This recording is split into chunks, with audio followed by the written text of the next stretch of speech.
नमस्कार मित्रों, आप चंपारण लाइव देख रहे हैं। आप सब कैसे हैं? उम्मीद करते हैं कि आप सब भी अच्छे होंगे।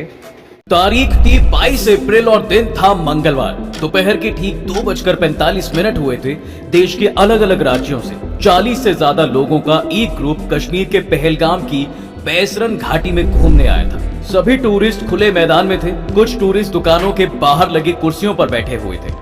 तभी जंगल की तरफ से सेना की वर्दी और नकाब पहने आतंकी आते हैं। टूरिस्टों के नाम पूछे, पहचान पत्र चेक किया, कलमा पढ़वाया, पैंट तक उतरवाई और जो मुसलमान नहीं थे उन्हें गोली मार दी। करीब 10 मिनट तक गोली चलाते रहे। टूरिस्ट और वहां के दुकानदारों को समझ आ गया कि ये आतंकी हमला है।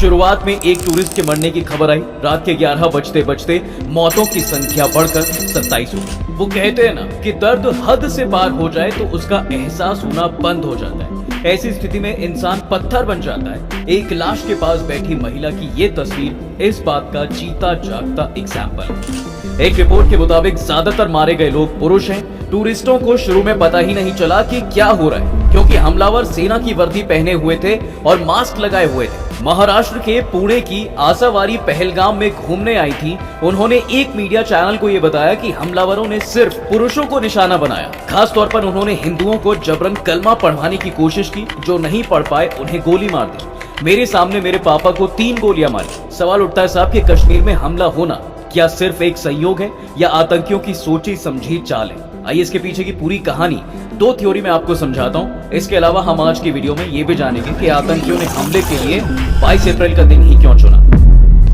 फर्स्ट ऑफ ऑल आपको पता है कि अमेरिकी उपराष्ट्रपति भारत के दौरे पर हैं, तो ये आतंकी हमला हुआ है। इसी तरह 20 मार्च 2000 को उस समय के अमेरिकी राष्ट्रपति बिल क्लिंटन भारत आए थे, तो अनंतनाग जिले के छत्तीस सिंहपोरा गांव में आतंकियों ने हमला कर दिया था। तब हमले में 35 सिख मारे गए थे। कश्मीर में यह पहली बार था कि आतंकियों ने सिखों को निशाना बनाया था। तो इसके पीछे की एक थ्योरी ये कहती है कि अमेरिकी उपराष्ट्रपति की यात्रा का एक सिक्योरिटी प्रोटोकॉल होता है। उनके आने से पहले ही 2 C-17 ग्लोब मास्टर प्लेन आ गए थे। अमेरिकी एजेंसियों ने डेरा जमा लिया।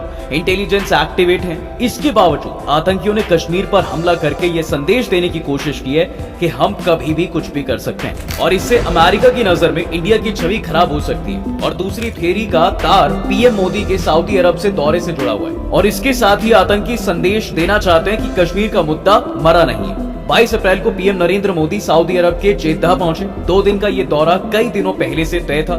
सऊदी अरब के दौरे में पीएम मोदी वहां के क्राउन प्रिंस से मुलाकात करने पहुंचे थे। दोनों नेताओं के बीच योग, मीडिया, मनोरंजन और खेल को लेकर MOU साइन होने की उम्मीद थी।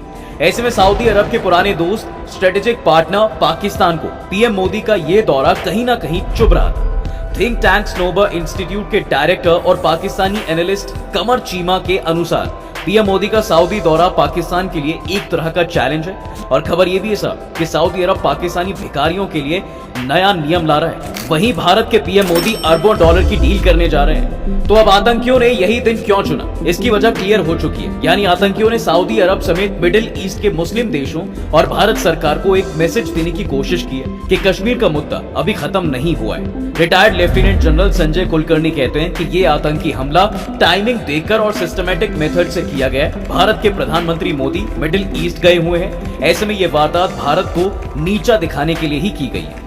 अब सवाल है कि आतंकियों ने हमले के लिए पहलगाम जगह क्यों चुनी? तो बात यह है कि इस बार अमरनाथ यात्रा 62 दिनों की होने वाली है, जो 9 अगस्त को समाप्त होगी। हर साल होने वाली ये यात्रा हमेशा सिक्योरिटी के नजरिए से काफी सेंसिटिव है।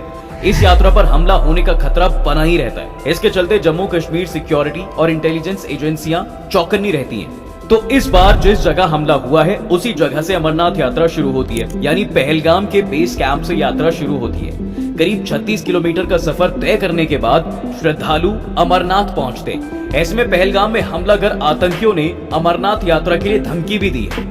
वहीं इस हमले की एक कहानी ये भी है कि भारत ने चिनाब ब्रिज पर दुनिया का सबसे ऊंचा रेलवे ब्रिज तैयार कर लिया है। इससे अब श्रीनगर के लिए सीधी रेल कनेक्टिविटी पॉसिबल हो पाई है। 25 जनवरी को कटरा श्रीनगर रूट का सफल ट्रायल भी हुआ था।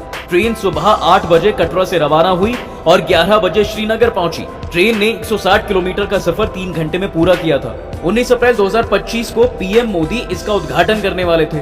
साथ ही कटरा यानी माता वैष्णो देवी पहुंचकर जम्मू कश्मीर वंदे भारत एक्सप्रेस ट्रेन को हरी झंडी भी दिखाने वाले थे। हालांकि किन्हीं वजहों से उन्होंने ये प्लान पोस्टपोन कर दिया। देश के बाकी हिस्सों से कश्मीर की ट्रेन कनेक्टिविटी होने से टूरिज्म तेजी से बढ़ने की उम्मीद भी है। तो आतंकियों के इस हमले के पीछे का मकसद बड़ा है। इसके पीछे एक पूरा साइकिल चेन है, यानी हमले का मेन एजेंडा है कश्मीर में टूरिज्म को रोकना, जिससे वहां का बिजनेस इफेक्ट होगा, फिर लोग बेरोजगार होंगे और जब बेरोजगार होंगे तो पैसे के लिए आतंकी संगठनों से जुड़ जाएंगे। वैसे एक अहम सवाल ये भी है कि क्या पाकिस्तान सेना चीफ ने आतंकी हमले का हिंट दे दिया था?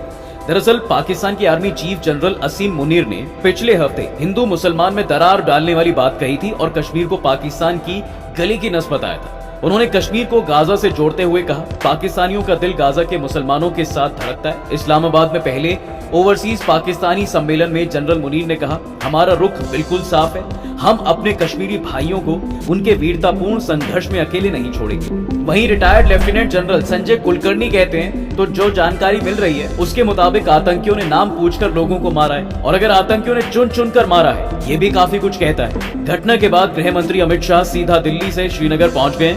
वो राजभवन में सेना और प्रशासन के अफसरों के साथ हाई लेवल मीटिंग कर रहे हैं। जब तक मैं ये वीडियो बना रहा हूँ, एनआईए की टीम आज हमले की जांच के लिए पहलगाम पहुंच चुकी है।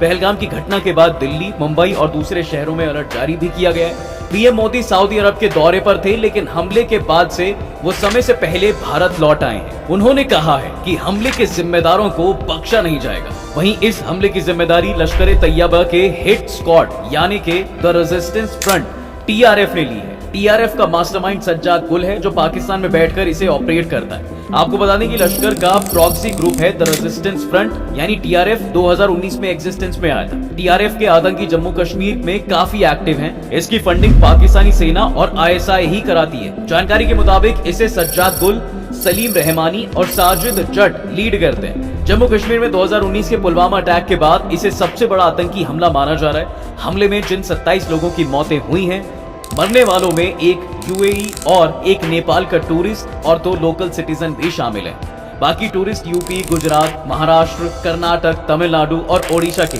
हम इस टॉपिक पर एक पूरा एक्सप्लेनर वीडियो जरूर लेकर आएंगे। फिलहाल आप कमेंट में पीड़ित परिवारों के लिए अपनी सिंपैथी, संवेदना व्यक्त कर सकते हैं।